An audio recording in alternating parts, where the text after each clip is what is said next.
Hello, everybody. I'm here with Doctors Terry Bennett and Mayoor Patel, who are in Atlanta, Georgia at the moment, and they've just finished teaching the first segment of the AACP Sleep and Pain Mini Residency.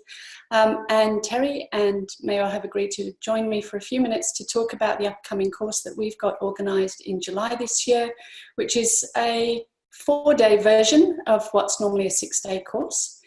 And Terry and Mayoor, can you tell us a little bit about, why you think you're the people to give this course for us in Sydney? Why are you the expert practitioners in this area of sleep and pain?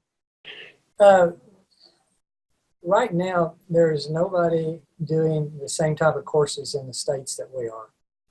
And Mayoor and I have put this together, and it's been a very successful run for us. This is our 13th sleep mini residency, and we've had 3 of the pain mini residencies. We do those differently. What we're going to do is a combination of those courses for you down there. We've had great success. We've been I've taught at the University of North Carolina and had rave reviews from there with the material that we present. And not to forget that Terry has a limited practice dedicated to both pain and sleep. Right. I've limited my practice about 30 years ago now, and that's all I've treated for the last 30 years is TMD at first, because sleep was just really getting started at that point in time.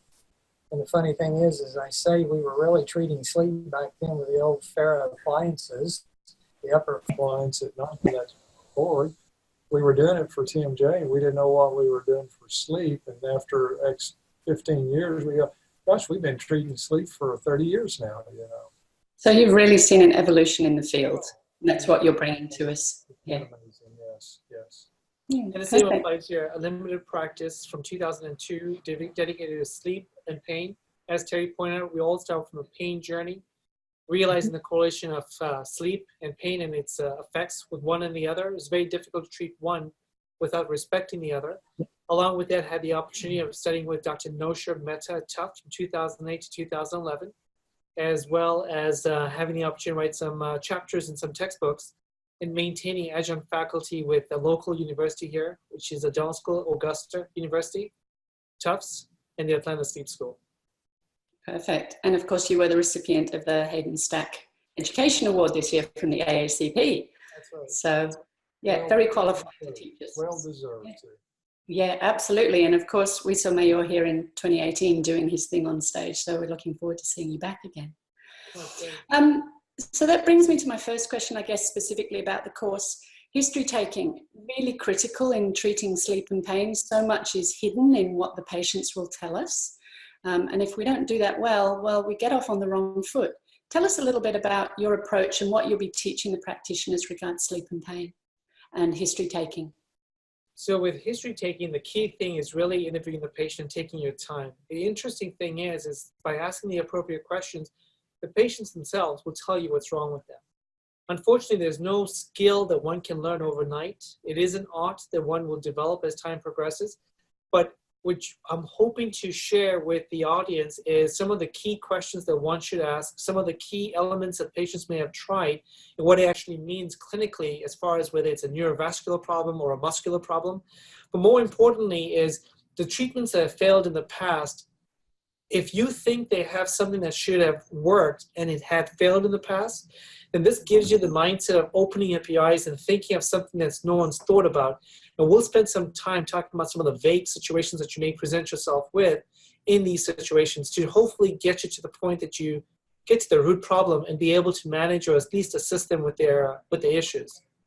Perfect. That will be great because things do go off track and sometimes that was always hidden and we didn't get it out during the history taking. Exactly. Yeah. And when you work, I guess the questions you ask will be important. The questions you asked, and basically what we teach in our course here in the sleep mini residency is you may be treating a TMJ patient too, so there's such a big correlation between TMD and sleep. So in my office, because these are the only 2 things I treat, we do the same examination on every patient who comes in. So we're asking sleep questions of that TMD patient, and we're looking at their CT scan, we're looking at their airway, we're looking at their nasal airway, we're doing all this stuff. So while I'm talking to them about sleep TMD over on this hand, I'm also talking to them about possible sleep issues. If those aren't taken care of or looked at or whatever, you may not heal properly. It may take you longer to heal, et cetera, et cetera. So it really opens up the people's eyes whenever we do that. And again, that's what we try to teach, the palpations, the measurements that should be adequate measurements for each and everybody for TMJ. So we teach a TMJ examination in our sleep course.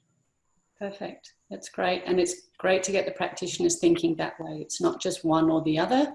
These things co-present. Yeah. Well, what we've seen in all of our courses just about, because I think Jameson Spencer said that just last weekend when he talked at UNC, he looks at sleep as the gateway to TMJ.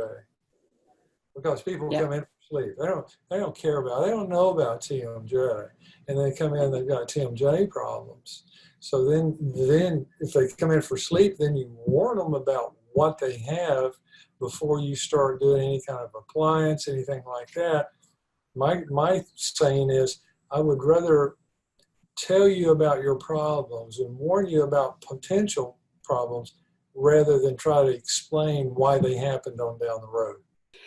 You spoke earlier about things not always going according to plan. And I noticed you've been very kind to give us an outline of what we're going to cover in the course. I've been to lots of TMJ and sleep appliance courses, and it's very rare for the practitioners or the lecturers to get up there and say what's gone wrong and be happy to address and discuss their treatment failures. So what are you going to bring to us? What are some of the ideas where you know it's gone a bit wrong and it's gone off track? What kind of things are you going to share with us that dentists, the pitfalls of doing this kind of treatment? So the pitfalls, I mean, a lot of times the biggest concern is really not having the right diagnosis. So you go with the mindset of having a limited understanding, you proceed with treatment, and it just doesn't go the way you think it should go. And a lot of times it's just lack of understanding. I'll give you a simple example. When you have a patient that maybe is 50 years old, a female patient that complains of pain on chewing and pain that lingers for a period of time, we may jump the gun and think it's muscular by nature and address it with probably appliance therapy, maybe physical therapy or something along those lines. Where ultimately maybe something a little bit more critical, such as temporal arthritis or giant cell arthritis, which if it doesn't get identified, treated with steroids, of course, you could lead to blindness. So there are things that overlap that may mimic itself as what we may see as bread and butter every day. But we also have to understand that if it is what we think it is, and treatment does not render the way it should, then we need to reconsider our treatment options. So we want to spend some time with some of these phantom toothaches as an example, which could be referred pain patterns, not just from muscles, but also from tendons and ligaments, taking into consideration the maxillary sinus and its role on dentition and odontologic type of pain. And of course, toothaches that get treated for tooth-related issues, but they still have an ache that persists, and what that might be and what might need to be done independent of people jumping the gun and extracting the tooth and things of that sort. So there's a lot of things that we'll discuss that probably clinicians will come or be faced with in their careers of doing facial pain or TMD issues as well. And the same probably with sleep. With sleep, I think one of the big things is appliance selection for these patients. And if you don't do a good intraoral examination on these patients and know what you're dealing with, and you try to make an appliance fit that patient, that's when you're going to fail a lot of times. So it just goes back to the examination we talked about at the very beginning. You do a good examination, you look at tongue, you look at teeth, you look at everything like that, and then you pick the appliance that fits the patient, not the other way around, not trying to make the patient fit the appliance. And that's where I see more failures. Thank goodness not in my practice, but from other dentists in my area that maybe just know one appliance out there, and they're going to use that one appliance on everybody. Doesn't make any difference. And if it's a thick appliance and a person's got a big tongue and they can't tolerate it, it's not going to be successful for them. So perfect. That's great. Because we do see appliance failures, particularly in sleep. And I agree with you. It's down to appliance selection. You've also mentioned in your brief to us as well, discussing practice profitability and making appliances in-house. Yes. Yeah, I'll let him handle the profitability. He's a lot more profitable than I am. No, we both scaled down our practices, and we've got 3 people in my practice and 3 people in his practice, and that's considering us. And so we can get a lot of things done, with very little overhead. And one of the big overhead things can be your appliances. You send them out to the lab and pay X number of dollars. I don't know what in Australia would be. Your dollars. $500 to $700 easily. Yeah. Really? Yeah.